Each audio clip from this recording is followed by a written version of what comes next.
Bom, estamos de volta com o programa Palavra Aberta e como nós prometemos no primeiro bloco, nós vamos tratar agora da Universidade Federal do Piauí. O nosso entrevistado é o professor Kilpatrick Campelo, que o Patrick é professor do Centro de Ciências e Letras da Universidade Federal do Piauí, está concorrendo, ou pretende concorrer à eleição da reitoria, mas esse ano tem uma série de normas dentro da universidade, parece que até a consulta à comunidade universitária está aí, ainda estão discutindo. Vai ou não haver aquela consulta da comunidade universitária, professor? Bom dia. Bom dia. Que, aliás, a consulta chamava uma espécie de eleição direta, ou chamava, a rigor pela lei, a consulta à comunidade universitária. Como é que está a questão? Perfeito, né? Nós estamos vivendo uma situação de extrema insegurança jurídica, Pires, porque as duas últimas consultas universitárias de 2008 e de 2004, elas foram feitas fora da lei. E aí qual é o problema hoje? Tanto o reitor quanto o vice-reitor, de algum modo, eles estão promovendo a desobediência civil. Por quê? Porque eles estão promovendo uma visão sobre a consulta novamente ilícita. Por quê?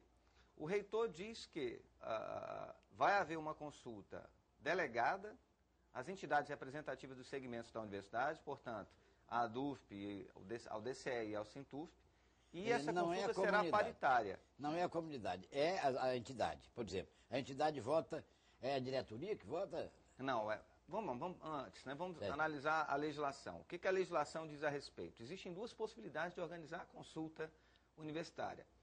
A primeira é o Conselho Universitário, ou o órgão colegiado máximo de uma universidade. Ele escolhe a lista tríplice e remete para o presidente da República. Certo. E a segunda, caso o Conselho assim o decida, ele faz uma consulta prévia à comunidade acadêmica. Certo. Significa dizer que a consulta universitária, em última análise, ela é facultativa. Ela não é mandatória. Certo. Mas o que acontece? Nas duas últimas consultas universitárias da UFPI, deu-se uma roupagem, uma aparência de eleição. Certo. Então, o que é preciso dizer? Que o cargo de reitor não é um cargo eletivo, porque ele não é regrado pelo Código Eleitoral e não é organizado o pleito pela Justiça Eleitoral. Certo. É um cargo de nomeação, com um ato complexo, nos moldes que eu acabei de descrever. Exato. Então, o que acontece? As duas últimas consultas universitárias foram feitas fora da lei.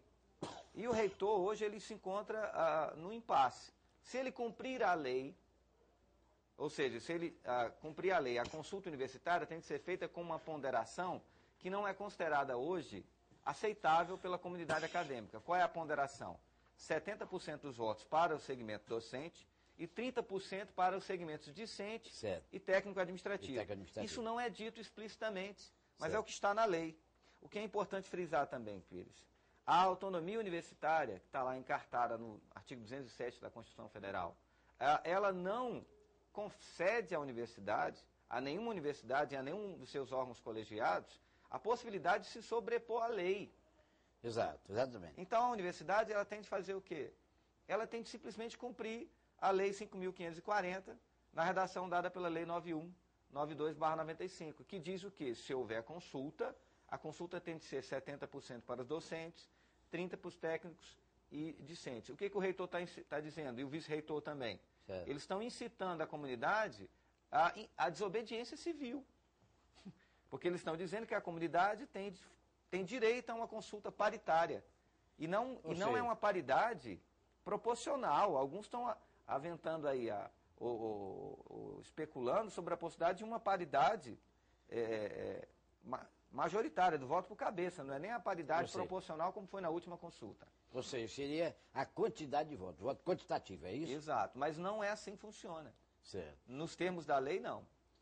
E aí, quer dizer, mas isso também não significa dizer que o mais votado obrigatoriamente é o escolhido. Significa? Não. Normalmente, o que tem sido feito? Os presidentes, né, nomeiam os reitores, ou os candidatos a reitor da lista tríplice, mais bem votados pela comunidade acadêmica. Certo. Então, em regra, existe um caso, na época do Fernando Henrique, em que ele nomeou o terceiro mais votado. Houve protesto da comunidade acadêmica da Universidade Federal do Rio de Janeiro, mas, enfim, o terceiro mais votado foi escolhido pelo presidente Fernando Henrique. E ele não estava fora da lei. Quer dizer, ele significa dizer que a legislação faculta ao presidente, ao governante, a escolher aquele que é da sua preferência, embora tenha havido a consulta popular. Agora, qual é o problema que nós temos que discutir hoje? Certo. A legitimidade do Conselho Universitário atual. Esse Conselho Universitário é legítimo? A nosso juízo, não. Por quê? Porque o Conselho Universitário é presidido por um reitor que foi nomeado ilicitamente.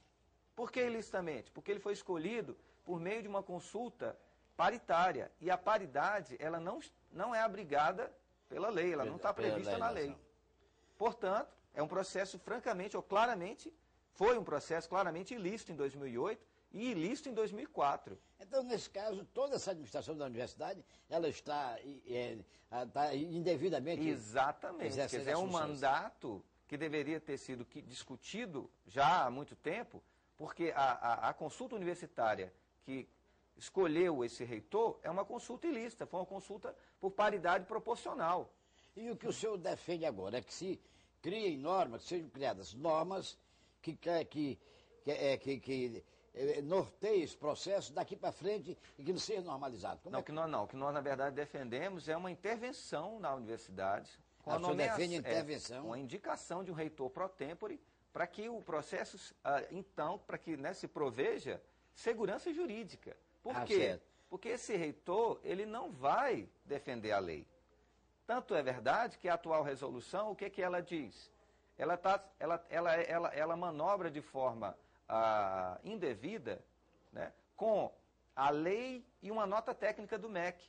Certo. A base normativa da resolução atualmente regulatória do processo de consulta reitoral da UFPI, ela lida com o inciso 1º do artigo 16 das leis a que eu me referi agora há pouco, certo. E com uma nota técnica. Bem, o inciso 1º diz o quê? Que é o Conselho Universitário que escolhe. E a nota técnica, ela não tem nenhum valor jurídico, porque ela é uma opinião de um ex-reitor da Secretaria de Educação Superior do MEC. Nota técnica não tem nenhum valor jurídico, mas o reitor, ao inseri-la na seção preliminar da resolução, ele se vincula à nota técnica. E a nota técnica admite o quê? Uma ilegalidade. Qual é a ilegalidade? A delegação da organização da consulta às entidades representativas dos segmentos. Certo. E a paridade. Quer dizer, nenhuma coisa nem outra são admissíveis. Exato. E mais, na verdade, o que ele está fazendo? Ele está incitando a desobediência civil e gerando um imenso tumulto. Por quê, Pires? Porque ele não pode invocar a lei. Se ele invocar a lei, o que vai ficar claro para todos? Ele está lá indevidamente. Exato, que a consulta universitária de 2008 foi absolutamente ilícita e o mandato dele é ilegítimo. Ilegítimo. Então, nesse caso, o senhor defende, por exemplo, a nomeação de um reitor pro tempore, um sistema intervencionista da universidade. Aí, esse conselho universitário também seria destituído, o atual conselho? Com certeza, porque o conselho, em sua grande maioria, ele é constituído por nomes nomeados, por servidores nomeados pelo reitor. Pelo próprio reitor. Inclusive o vice-reitor. O vice-reitor foi escolhido com o reitor. Certo. Então, o conselho universitário como um todo teria de ser afastado. Certo. E, na verdade, vejam bem, isso já tarda essa intervenção. Existem hoje muitos processos no Ministério Público Federal, em outros órgãos de controle e no próprio Ministério da Educação. E processos de questões gravíssimas. O HU que está aí... Foi até uma matéria aí em rede nacional de televisão no final de semana e tal. Teve uma repercussão muito grande, né? O reitor disse que não pode abri-lo porque a empresa de prestação de serviços hospitalares, né, a recém-criada, não foi ainda plenamente organizada. Exato. Ora bem, ele falta com a verdade. Nós temos notícia lá do DataSUS, do Cadastro Nacional do Estabelecimento de Saúde, de concurso para médicos e outros profissionais de saúde lotados no hospital universitário. Esses servidores, reitor, onde eles estão? Eles estão, neste momento, veja a gravidade, Pires.